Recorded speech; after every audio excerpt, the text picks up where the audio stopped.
Fala galera que nos acompanha ao vivo nessa noite de domingo, como é que vocês estão? Vão chegando aí, vão sentando o dedo no like.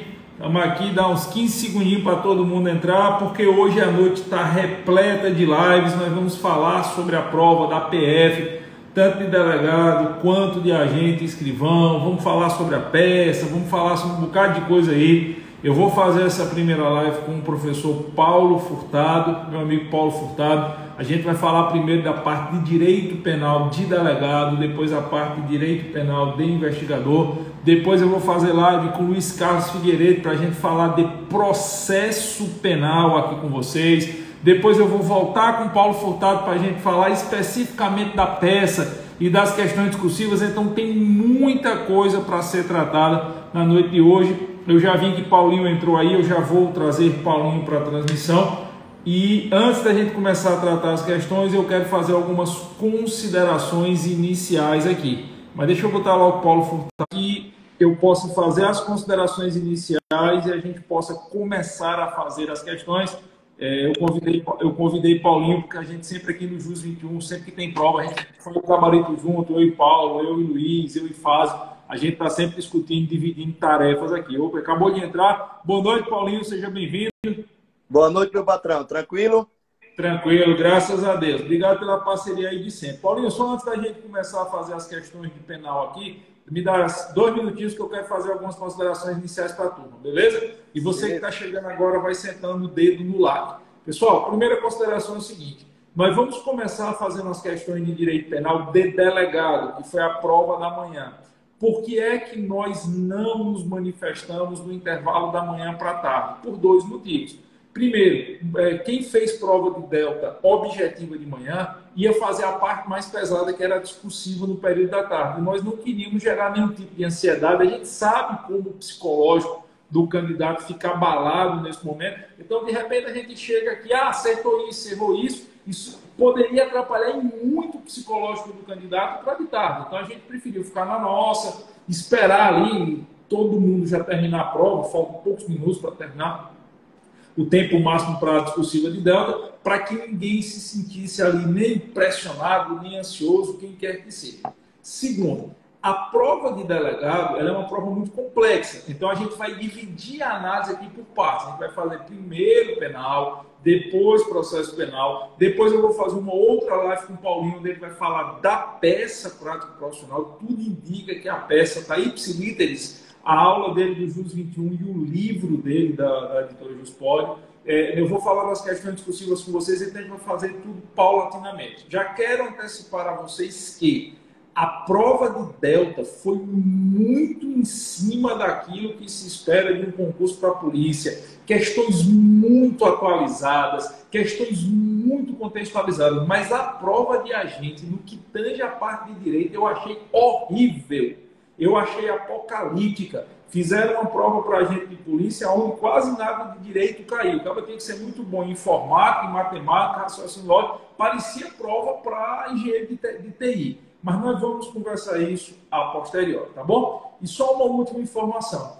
As questões, elas são as mesmas para todo mundo, só que ela muda a ordem. Então, como nós não sabemos qual é a ordem das questões que você fez, nós vamos ler o enunciado e aí nós vamos dizer se, no nosso entendimento, aquele enunciado é certo ou errado. Eu não tenho como dar os 5 modelos. Então, nós vamos ler o enunciado e a gente vai dizer se o enunciado é certo ou errado, ok? Combinado? Então, vamos lá.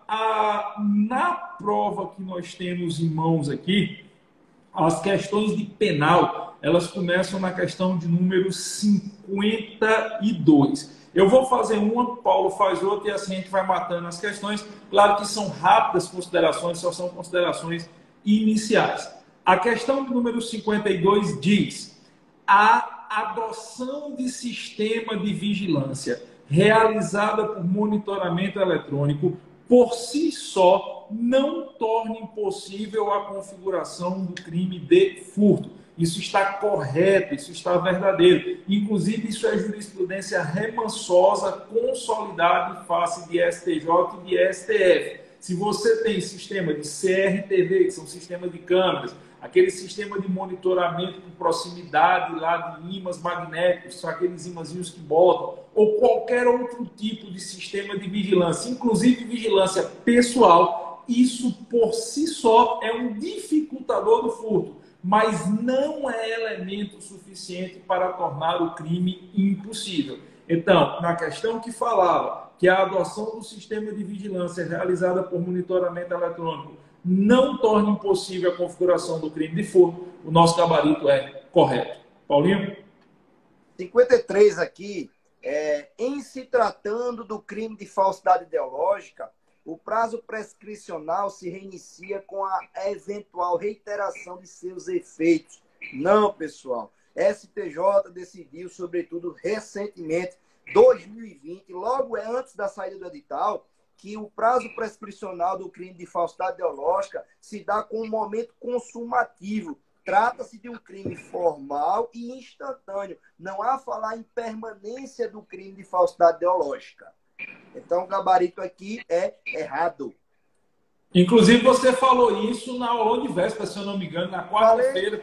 E falei da 54 também. Então, comenta aí a 54 também. Pronto. Comenta a 54 também. O furto qualificado impede o reconhecimento do princípio da insignificância. Isso é uma regra. Em 2020, tanto o STJ quanto o STF decidiu que quando o furto fosse qualificado pelo concurso de agentes, poderia sim admitir-se o princípio da insignificância. Então, esta assertiva aqui é errada, por quê? Porque não impede o reconhecimento do princípio da significância nos termos da jurisprudência mais atual do STJ e do STF. Decisão que iniciou esse julgado foi em maio de 2020, ou seja, um pouquinho antes do lançamento do edital da PF. Então está equivocado aí, a assertiva é errado.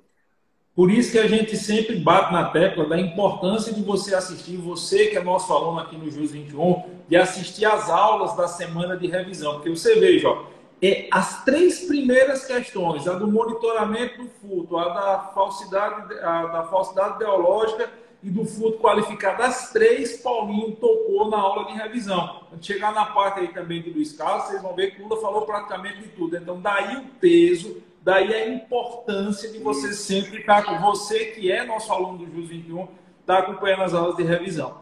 Questão de número 55 aqui no nosso modelo é a questão que diz: o crime de redução à condição análoga de escravo, que é crime contra a liberdade individual, pode ocorrer independentemente da restrição à liberdade de locomoção do trabalhador. Correto. O delito de redução à condição análoga de escravo é crime de ação múltipla, é crime de conteúdo variado. Existem N condutas distintas que são elementares do tipo para fins de reconhecimento do delito. Então, por exemplo, você submeter o empregado a ser obrigado a trabalhar em local insalubre, local sem iluminação, sem condições de higiene, você lhe retirar os meios necessários de transporte, de chegada e saída, quando o local é ermo, é de difícil acesso, pode caracterizar sim o delito. Então, é possível a caracterização do crime, ainda que não haja o tolimento em sentido estrito da liberdade do indivíduo. Basta que você prive do indivíduo a possibilidade de fazer cessar o seu contrato de trabalho e a sua prestação de serviço naquele caso concreto. Então, a 55 está correta. 56 eu vou fazer também, Paulinho, que a gente volta um outro, beleza?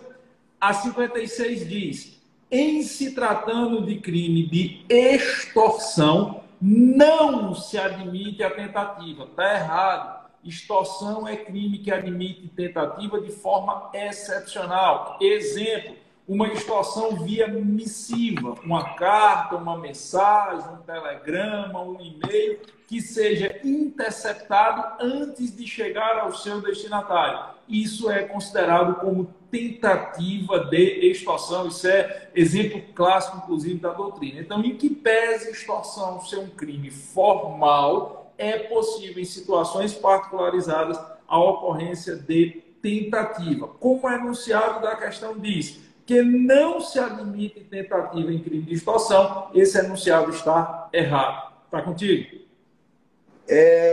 Questão número 57. Segundo o Superior Tribunal de Justiça, a determinação da fixação da medida de segurança de internação em hospital de custódia ou em tratamento ambulatorial deve ser vinculada à gravidade do delito perpetrado. Pessoal, inobstante o artigo, salvo melhor juízo, 97 do Código Penal, determinar que a questão do tratamento de custódia ou internação em hospital de custódia ou tratamento ambulatorial se dê em relação à pena de reclusão ou detenção, o STJ pacificou o entendimento, a terceira sessão pacificou o entendimento, salvo melhor juízo, em 2020, que deve-se levar em consideração a periculosidade do agente também. Maio de 2020, Paulo. Maio de 2020. Maio de 2020. Não apenas a gravidade da infração, mas a periculosidade do agente. Então, está errada.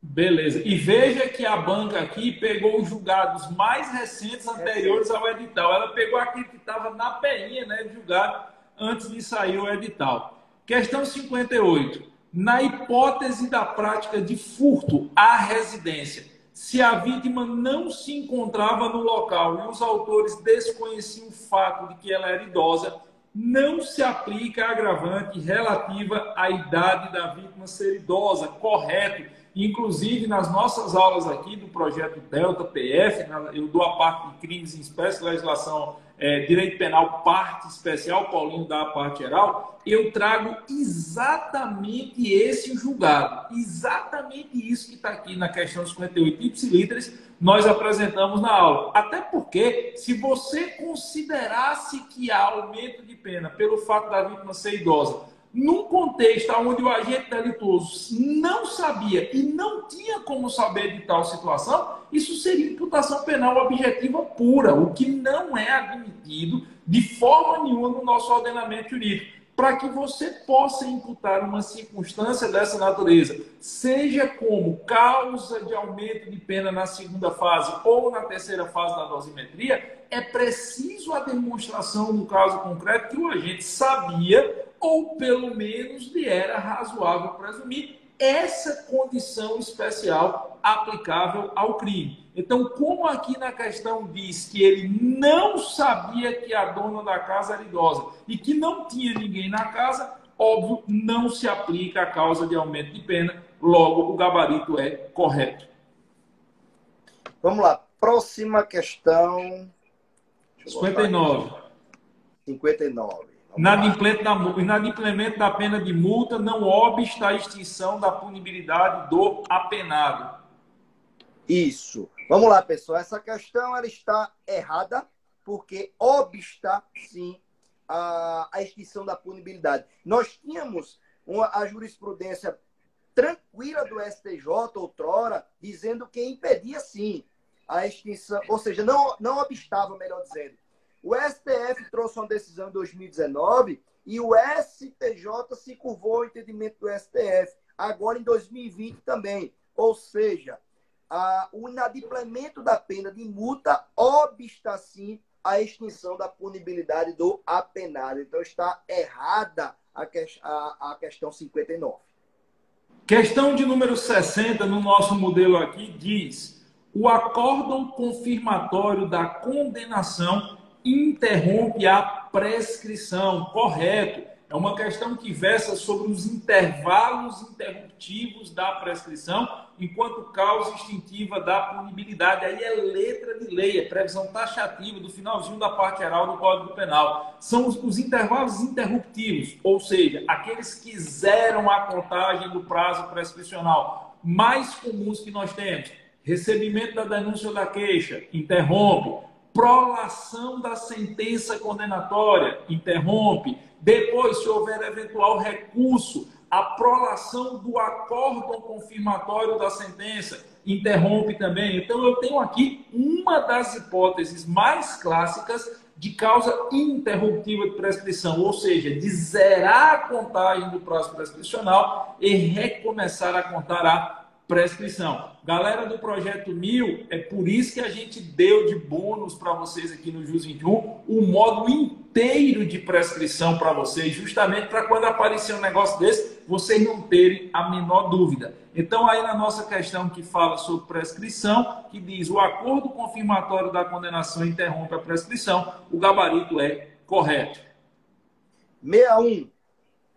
Conforme a autoria de escritório, tanto o agente que dá a ordem como que cumpre respondem pelo tipo penal. A autoria do escritório, capitaneada pelo Raul Eugênio Zaffaroni, é exatamente nas grandes organizações criminosas, é o indivíduo que ele tem um comando da situação. Por óbvio, tanto ele quanto os demais respondem pelo tipo penal. Não vamos confundir com aquelas modalidades de autoria imediata em que o agente ele não é punível ou por ausência de conduta ou por ausência de culpabilidade. No caso da coação irresistível, no caso do erro de tipo determinado por um terceiro, aqui tanto o autor do escritório quanto os demais respondem pelo mesmo tipo penal. Então está correta a 61.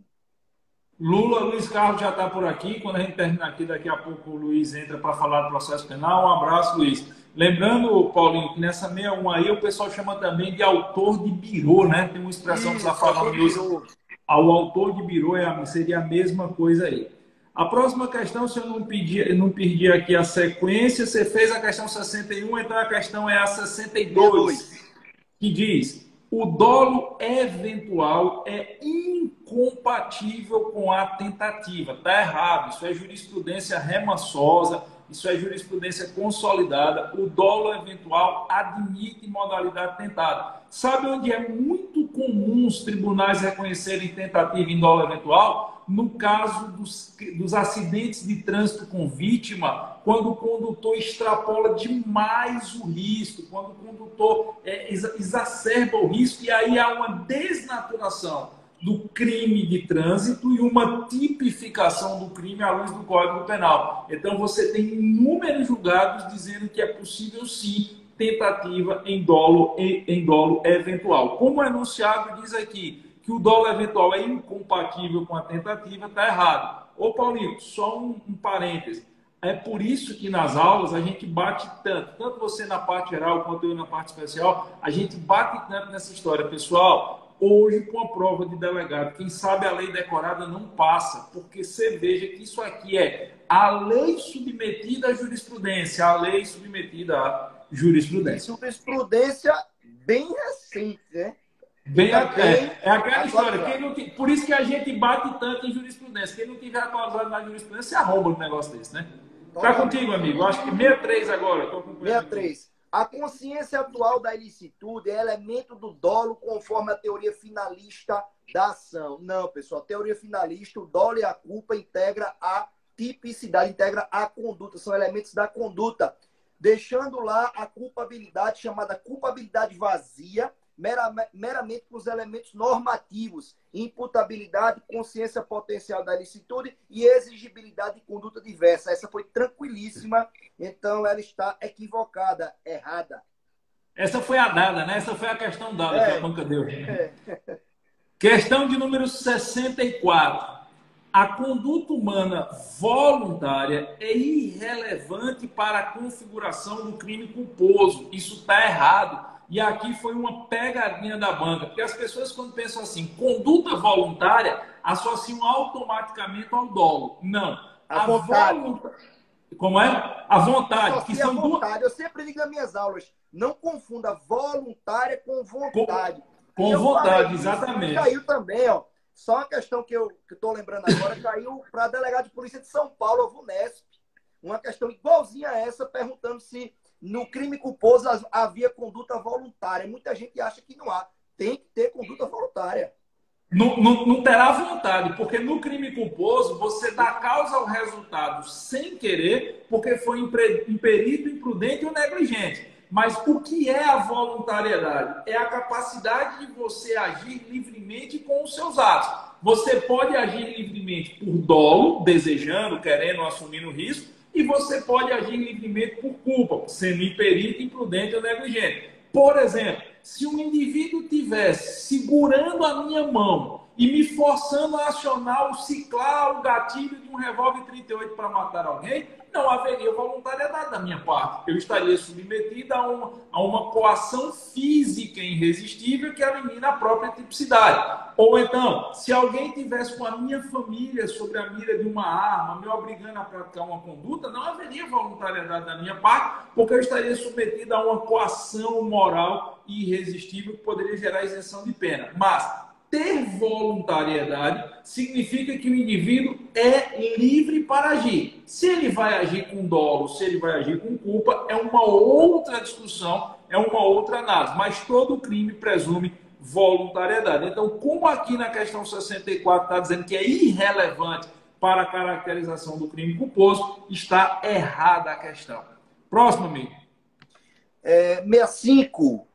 A imputabilidade, é outra dada. A imputabilidade é a possibilidade de se atribuir a alguém a responsabilidade pela prática de uma infração penal. Corretíssimo, pessoal. Então, eu acho que não tem nem que explicar. Muito tranquilo essa questão, que é exatamente um dos elementos formadores. É o conceito elementar de imputabilidade aí, né? Um dos elementos formadores da culpabilidade.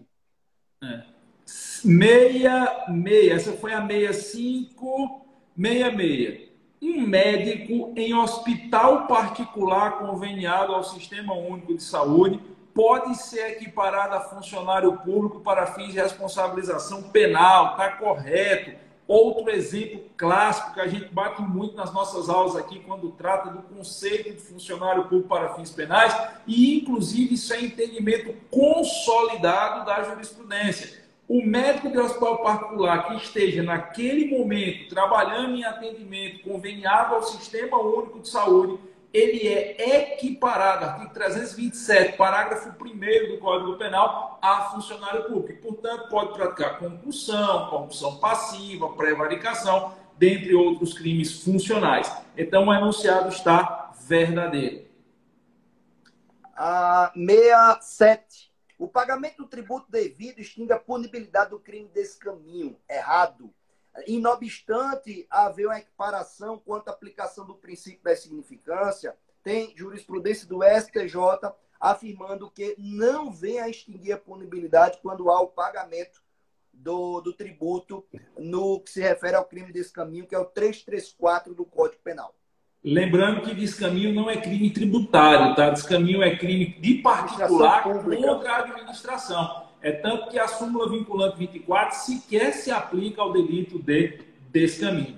Questão de número 68 no nosso modelo diz: na hipótese de peculato doloso, o ressarcimento do dano exclui a punibilidade. Isso está errado. Isso acontece apenas no peculato culposo e se o ressarcimento integral do dano por parte do funcionário público ocorrer antes da sentença irrecorrível, antes da sentença transitada de julgado. Aqui é aquela clássica questão que a gente sempre fala, né, Paulo? O parágrafo 3º do artigo 312 do Código Penal, ele se refere ao parágrafo anterior. O parágrafo 3º do 312 começa dizendo assim: na hipótese do parágrafo anterior. E o parágrafo anterior é peculato culposo. Logo, a extinção da punibilidade pelo pagamento do prejuízo que o Estado sofreu só extingue a punibilidade do peculato culposo e, se ocorrer, até o momento que antecede o trânsito em julgado da sentença. Então, está falso, está errado essa 68.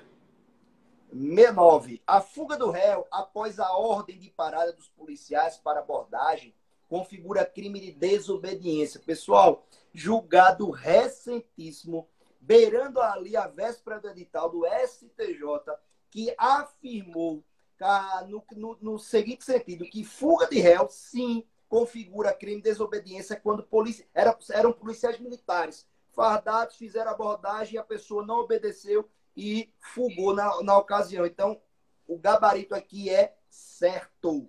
Fuga do réu após ordem de parada configura crime de desobediência. Questão de número 70 no nosso modelo. O crime de facilitação de contrabando e de descaminho, que é crime de funcionário público contra a administração, se consuma com a efetiva facilitação, não sendo necessária a consumação do contrabando e do descaminho. Isso aqui está correto, isso aqui está verdadeiro. Facilitação do contrabando de descaminho é crime formal, ou seja, no momento em que o funcionário público, com a infração do seu dever de ofício, cria condições permissivas ou favoráveis a que terceiro pratique contrabando ou descaminho, já houve a consumação do delito funcional. Se o contrabando ou descaminho vai acontecer, é exaurimento do crime funcional e elemento de caracterização do crime do particular contra a administração. Mas para o funcionário público, na hora que ele criou a facilidade, o delito já se consumou. Então está correto, está verdadeiro essa questão. Paulo? 71. O crime de moeda falsa é incompatível com o Instituto do Arrependimento Posterior. Verdadeiríssimo. Falei isso, sobretudo, na nossa revisão do Juiz 21. O crime, o arrependimento posterior do artigo 16, na linha do STJ e do STF, é compatível com crimes com a essência patrimonial. E o crime de moeda falsa, dos termos do artigo 289, é um crime contra a fé pública, logo incompatível com o arrependimento posterior. Perfeito. Questão de número. Nem pode arrependimento posterior, nem pode insignificância também, né? Exatamente. Delito de moeda falsa. 72. O advogado do réu, cadê? O advogado do réu pode vir a responder pelo crime de falso testemunho na hipótese de induzir a testemunha a prestar determinado depoimento. Correto. Muita gente aqui, Paulo, eu acho que deve ter caído nessa questão, se não se atentou que está falando de testemunha e não de réu. A jurisprudência é uníssona no sentido de que o advogado que orienta o réu a mentir não pratica nenhum tipo de crime, até porque o réu mentindo não é crime. Agora, o advogado que orienta testemunha a mentir em juízo, ele pode sim, segundo o STJ, responder pelo falso testemunho na modalidade partícipe, tá? Porque falso testemunho é crime de mão própria, então não admite coautoria, mas admite participação. Se você caiu nessa questão, o bizu estava aí. Ele está induzindo testemunha a mentir. Induzir testemunha a mentir caracteriza participação no crime de falso testemunho. Então está correto essa questão número 72. 73, Paulo. 73, polêmica, mas vou explicar direitinho aqui, ó. O indivíduo foragido do sistema carcerário que utiliza carteira de identidade falsa perante a autoridade policial para evitar ser preso pratica crime de falsa identidade. Está errado. Salve o melhor juiz, assuma 522, né, Giovanni? 522 do STJ. 522 diz que o indivíduo que se atribui falsamente para evitar uma prisão, ele comete crime. A conduta dele é típica, configurando assim a falsa identidade. Porém, pessoal, aqui está a questão muito clara, dizendo que ele utiliza carteira de identidade falsa. O indivíduo que usa a carteira de identidade falsa não responde pelo crime de falsa identidade 307, mas o artigo 304, que é o crime de uso de documento falso. Por isso que a 73 está equivocada. Deixa eu fazer um adendo aqui, Paulo. Inclusive, quando nós pegamos essa questão, eu e Paulinho, a gente discutiu muito sobre ela. Por quê? Porque a impressão que dá é que a banca não foi técnica aqui, né? A impressão que dá é que a banca quer que você marque essa questão como verdadeira. Só que assim, nós temos que ser o mais técnico possível. E eu não vou mentir. Eu ainda disse, Paulinho, mas será que não é intenção da banca? Que é, Paulinho disse, só se a banca não estiver sendo técnica. Eu disse, não, então não tem o que discutir. Nós não podemos nos permitir não sermos o mais técnicos possível. É por isso que o gabarito dessa questão está errado. Acho que essa questão vai dar polêmica, certo? Dependendo de como vier o gabarito. Se o Sebrasp der essa questão como correta, talvez seja uma questão que gere polêmica, mas eu e o Paulo, a gente chegou ao consenso que está errado só pelo final, né? Só pelo crime. Ele fala crime, nome iuris, falsa identidade. Existe o crime. E não seria. Não, ele errou, mas como se ele tivesse indicado o artigo errado. Ele botou o 307 quando era o 304. Se ele colocasse crime de uso de documento falso, correto. Mas crime de falsa identidade é um tipo penal específico.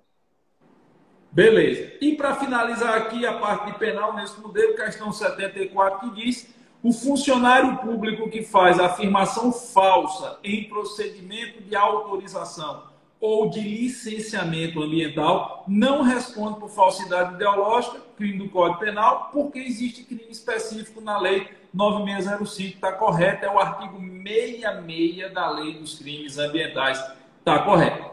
Com isso, nós exaurimos a parte de penal de delta, tá bom? Só antes de eu chamar Luiz Carlos Figueiredo aqui para nós tratarmos a parte de processo penal, que aí Paulinho vai sair, vai ver se já chegou a peça de delegado. Chegou para mim, eu estava até aqui agoniado, perdendo até... Pronto, então vamos rapidamente. Então faz o seguinte, Paulo, eu faço aqui processo penal com o Luiz, vai lá ver a peça de delta, quando eu terminar com o Luiz, eu derrubo a live, te chamo no privado para a gente trocar ideia sobre a peça e aí a gente entra novo, pode ser? Fechado, fechado. Valeu, Paulinho. Deixa eu chamar o Luiz Carlos, então, para a gente falar um pouco aqui. Tchau, Paulo. Daqui a pouco a gente se encontra de novo.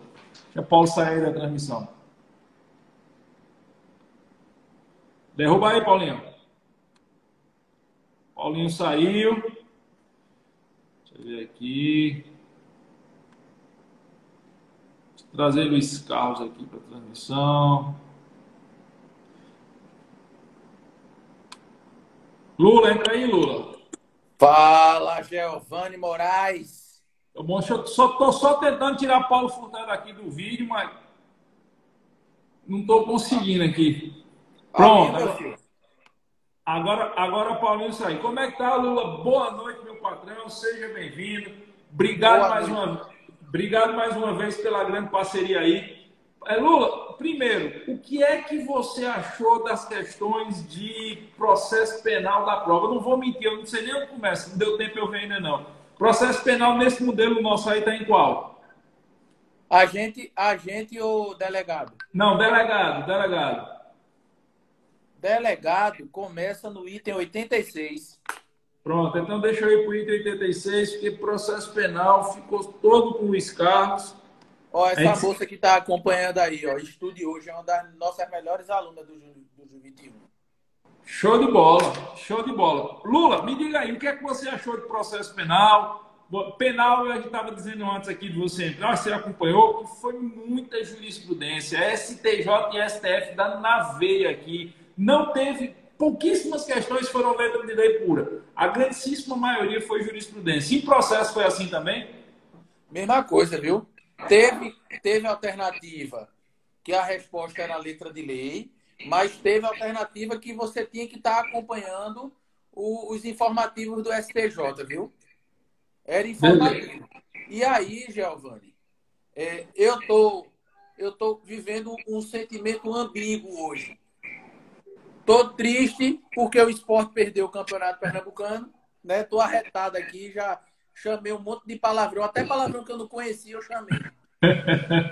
Mas de outra banda, estou extremamente feliz porque tudo, repito, tudo o que caiu na prova ou foi objeto do nosso curso regular ou foi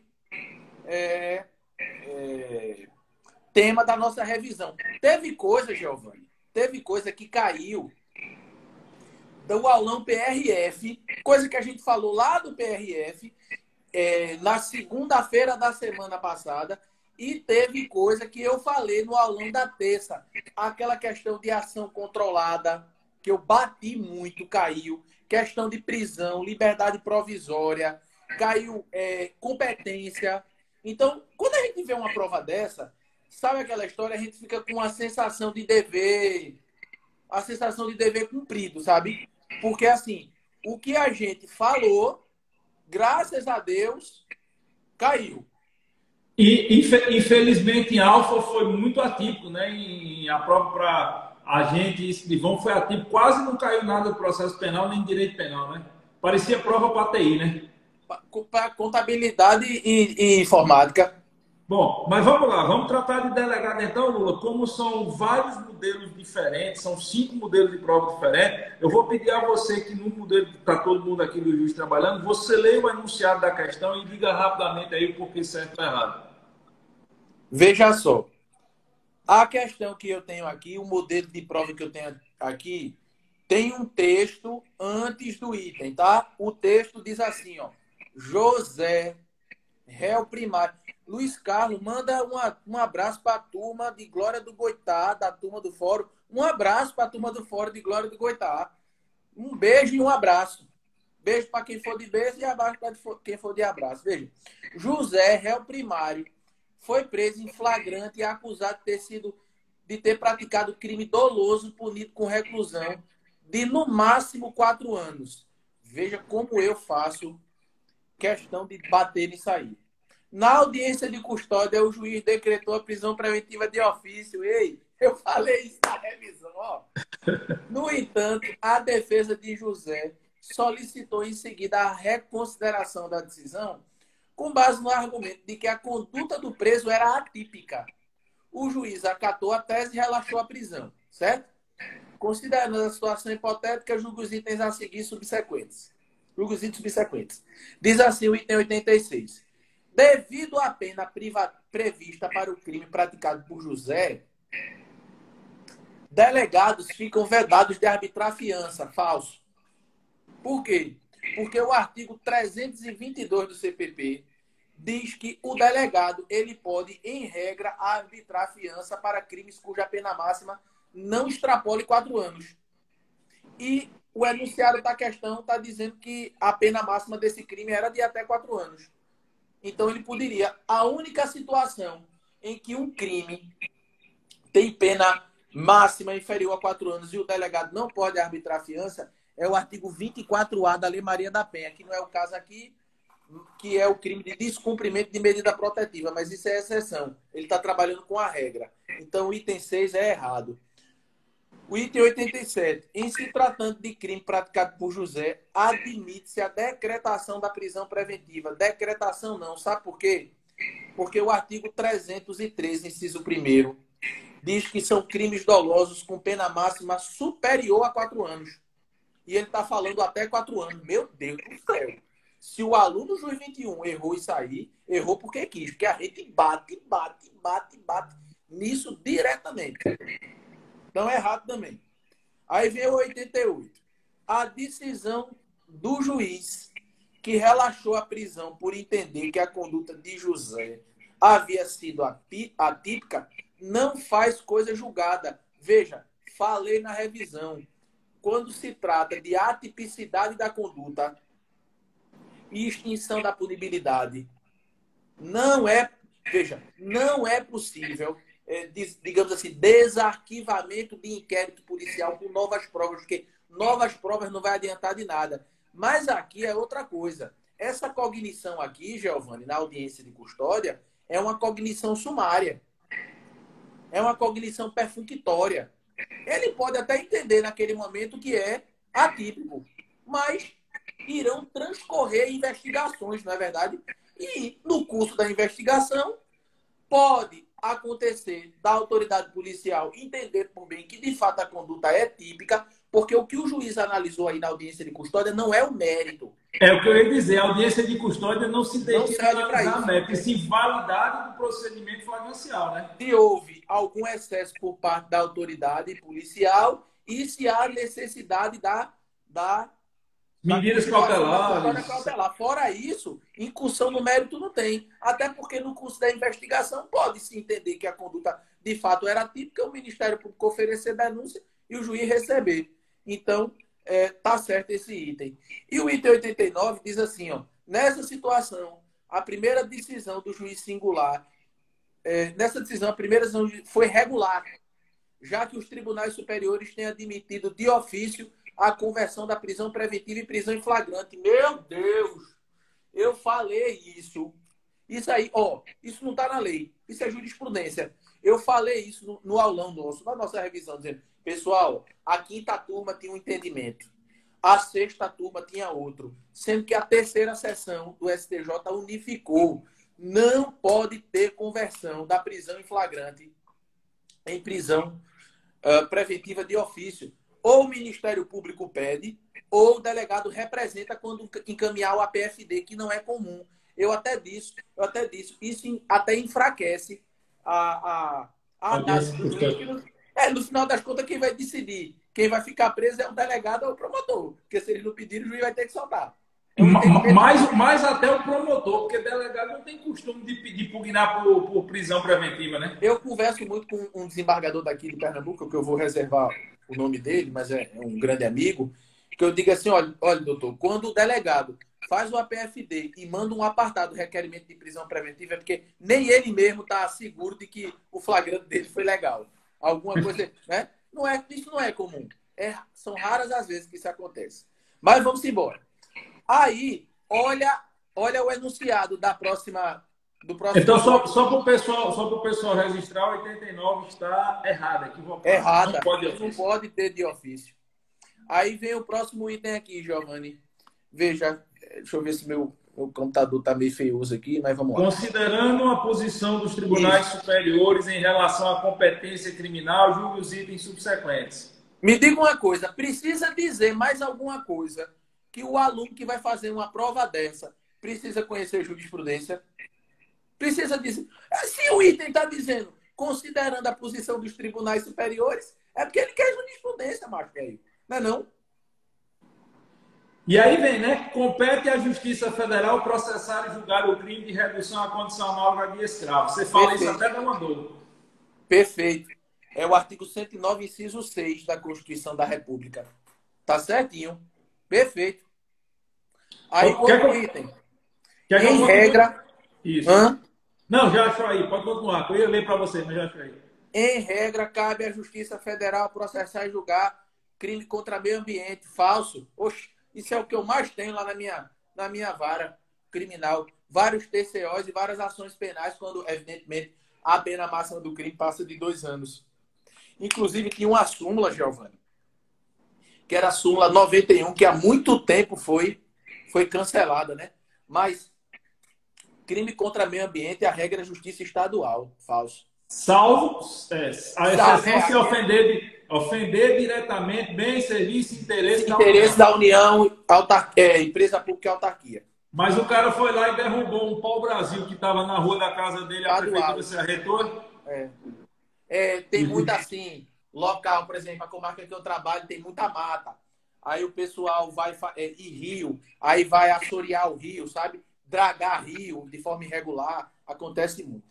Veja, compete à Justiça Federal processar e julgar crime de disponibilizar ou adquirir material pornográfico que envolva criança ou adolescente praticado por meio de troca de informação privada, como, por exemplo, conversa via aplicativo de mensagens ou chats de redes sociais. Exatamente. Isso aí é jurisprudência do STJ, viu? Jurisprudência consolidadíssima do STJ. Tá? Beleza. Vamos para... Eita, olha que massa. A próximo item aqui é provas, tá? Provas. Aí o item é assim, ó, 93. Essa 93, eu confesso que eu tô com uma certa curiosidade de como eles vão apresentar o gabarito, viu? Eu entendo que ela tá certa. Veja, a ordem judicial de busca domiciliar autoriza o acesso de dados armazenados no celular apreendidos pela autoridade policial. O que é que acontece, Giovanni? A jurisprudência hoje já consolidou o entendimento de que você pegar o celular do cara, por exemplo, numa situação flagrancial, e devassar esse celular, essa prova é ilícita, porque dependeria de autorização judicial para poder fazer a extração de dados de Instagram, Facebook, WhatsApp. Contudo, há diversos julgados, a bola é um pouquinho dividida, mas há diversos julgados que, se houver ordem de busca e apreensão, e o aparelho celular for apreendido no meio, pode fazer essa devassa. Muitas vezes, os delegados fazem uma nova representação para dizer, olha, a gente pegou o celular na busca e apreensão, a gente quer devassar. Não precisa. Então, tem julgado nesse sentido, de que se há uma ordem de busca e apreensão antecedente, apreendendo esses celulares, restaria dispensada uma ordem específica para extrair os dados dos celulares. Essa ordem aconteceria, por exemplo, no meio da rua, em que pega o cara, aí vê o celular dele e quer devassar.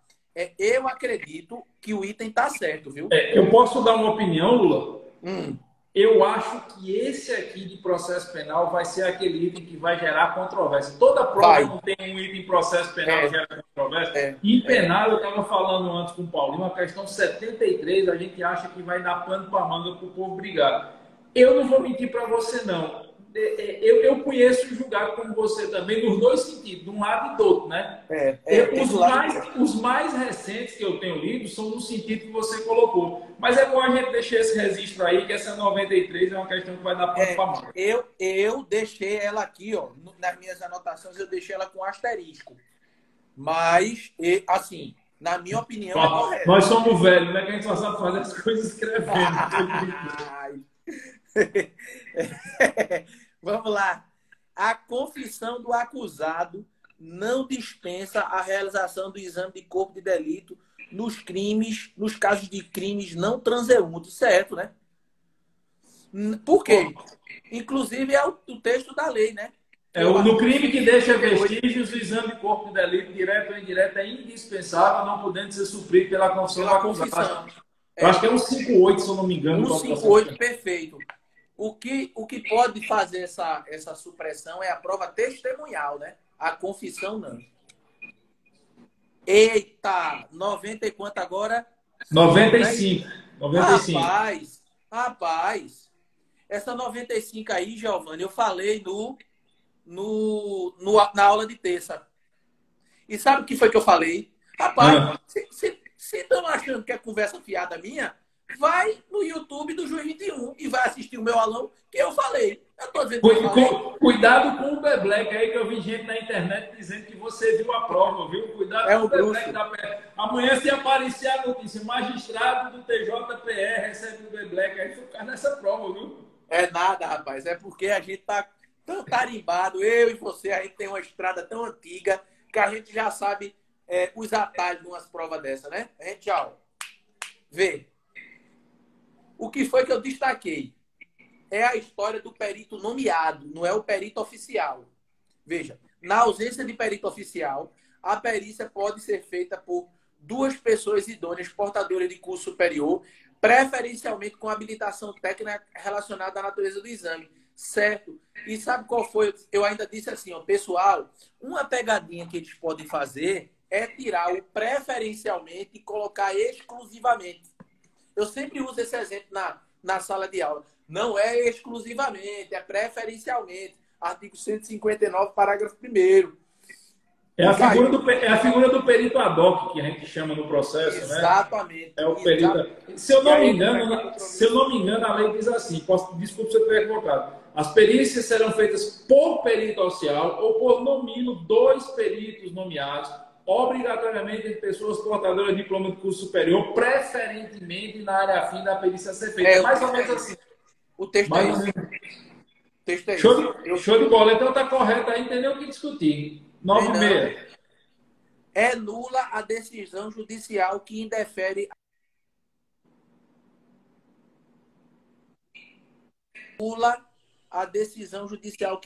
a oitiva das vítimas do crime arroladas pela defesa. Olha, meu amigo, veja só. Tanto a defesa técnica quanto a acusação podem arrolar a vítima para que sejam ouvidas. Então, o indeferimento da oitiva da vítima sem justificativa é nulo, porque fere. Veja, a defesa técnica pode querer ouvir a vítima por um motivo muito simples. A tese da vítima, a tese da defesa técnica pode ser negativa de autoria e a defesa pode dizer assim, não, eu quero que ela venha, porque ela não vai reconhecer o meu cliente.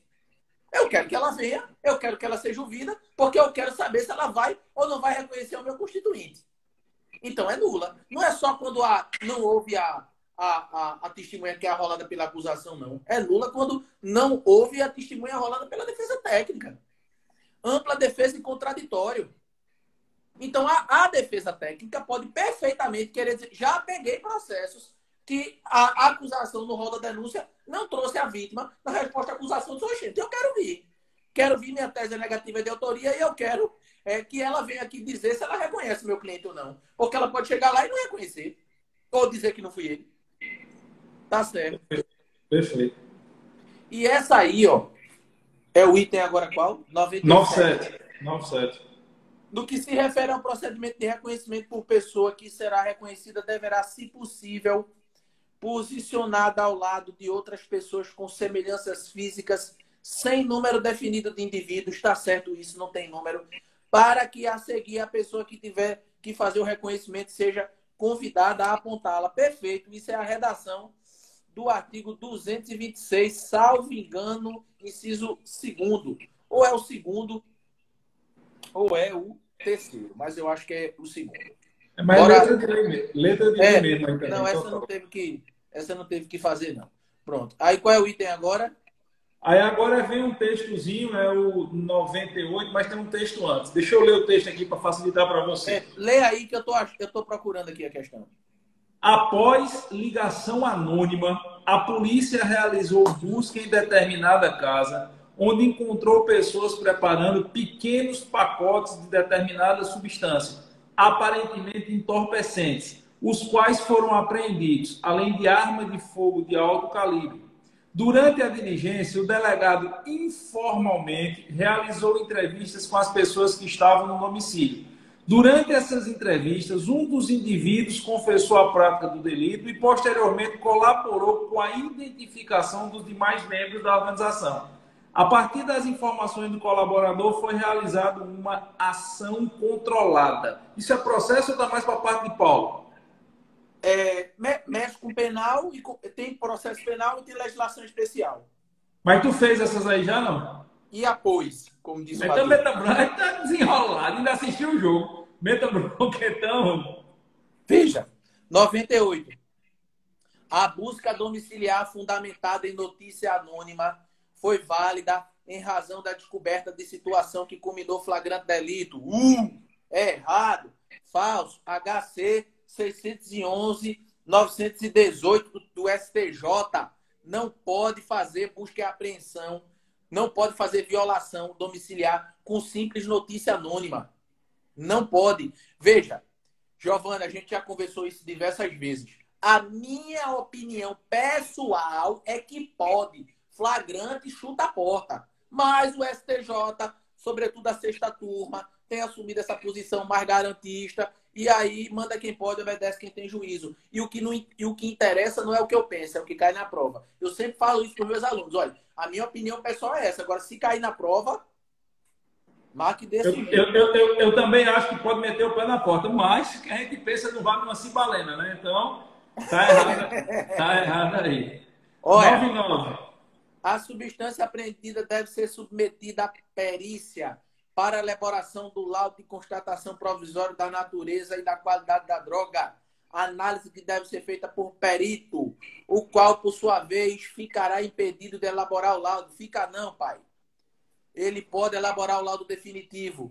Inclusive errado. Está na lei de drogas, é texto da lei de drogas. Está lá no artigo 50, parágrafo 2º, eu acho, é o primeiro. É o parágrafo, eu não lembro não, mas diz taxativamente que o perito faz o laudo preliminar. Eu vejo isso no meu dia a dia, lá nas audiências de custódia. Quando é flagrante de tráfico, a primeira coisa que eu vejo, para além daquelas comunicações do 304 e do 306, é se tem um laudo de constatação preliminar. Olha essa aí, Giovanni. Eita, falei nessa aí, viu? Essa próxima aí, 100. Falei, pode ver aí no YouTube do Jus 21. Eu gosto dos professores do Jus 21, que a galera se empolga mais do que os alunos. A galera eu vibro, bicho, eu vibro. Eu risquei aqui, mas eu recebi um direct de uma aluna, eu mandei no grupo da gente, vou preservar, evidentemente, para dizer, Luiz Carlos, caiu tudo que tu falou, bicho. Vê. Pois é, Lula, enquanto tinha gente brigando aí para tocar o terror de não ter prova, a gente no Jus 21 estava dando aula para os nossos alunos, né? Então... Cada um faz o que planta, né? Mas aí essa cena. Quando eu vi essa cena, eu disse, rapaz, Luiz Carlos vai soltar um bojão de fogo e depois vai tomar um outro em comemoração. Porque até eu vou tomar um hoje em comemoração essa questão aí. A gente faz uns 15 dias que você, Maurício, toma porrada e a gente toma. Vocês tomam soco e a gente toma tapa. Né? Mete branca aí, Lula, na senha. A ação controlada na investigação de organização criminosa independe de prévia autorização judicial e parecer ministerial. Sabe por que essa está errada? Porque é o seguinte, ó. eu bati demais nisso. Eu disse o seguinte, que o artigo 8º, parágrafo 1º da Lei 12.850 tem como regra que a ação controlada precisa de apenas prévia comunicação.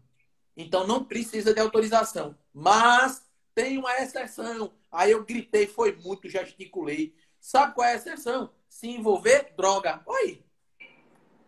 Se envolver droga é prévia autorização. Artigo 53, caput, 53, inciso 2º e parágrafo único. Quando se tratar de ação controlada envolvendo droga, tem que ter prévia autorização. Se fosse roubo de carga, qualquer outra coisa de organização criminosa, qualquer outra coisa que fosse era prévia comunicação. Agora, quando é droga, é prévia autorização. Então... Só um detalhe, pessoal. Assim, antes, tá errado essa questão dele passar, faltam só 2 para terminar, mas só um detalhe. Tem muita gente que pergunta assim, Giovanni, por que vocês têm a preocupação de ter professores como Luiz, como Paulo, como Fábio e tal, aí nos cursos de carreiras policiais? Não só pelo fato da gente estar trabalhando com alguns dos nossos professores do país. Eu conheço o Luiz Carlos Figueiredo há uns 20 anos. Eu acho que quando eu conheci Lula, ele tinha acabado de entrar na magistratura, se eu não me engano. Tu tem 20 anos de juiz, Lula? Tem 16, mas eu tinha passado já e estava no meio do concurso. Só meu concurso passou 3 anos, né? Do começo. Pois é, então eu conheço há 20 anos. E assim, além dele, de fase, legislação extravagante, de Paulinho, em parte geral do direito penal, porque eu sou professor de penal e processo penal, por que é que eu faço questão que eles deem essas aulas? Porque além de serem professores fantásticos, você vê que a gente está mesclando aqui a visão do delegado com a visão do juiz.